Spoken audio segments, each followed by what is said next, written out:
if you really look at the climate equation, energy and climate equation, I call it the simultaneous equation you've got to solve.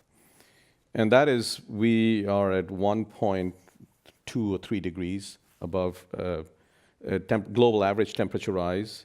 If you want to keep the temperatures below 2 degrees, because the tail of that 2 degrees is really bad, we have a budget of around 800 gigatons of CO2, roughly 800 to 1,000, that's the debate, but it's in that range. We are emitting about 40 gigatons of CO2 per year, roughly, globally. So you do the math, if the emissions are flat, we have about 20 years. And after that, it has to be zero, okay? So that's the equation we have to solve.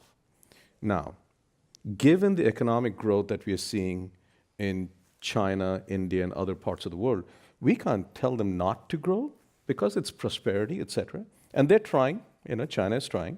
India is trying to do that as well with renewables, et cetera.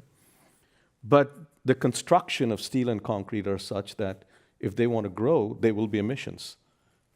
And so the question is, what else? What's plan B? And the plan B has to be some level of negative emissions. I think if you look at all the predictions, all the projections and calculations by IPCC, and if you want to keep it below 2 degrees, you've got to have negative emissions. So what's their negative emissions? What does negative, if you look at the Keeling curve, that is the CO2 going up and down, why does it go up and down? It's because of photosynthesis. That brings us back to agriculture, forestry, reforestation, afforestation, et cetera. And we got to figure this out, that how do we take that one lever that we have and use that to induce negative emissions?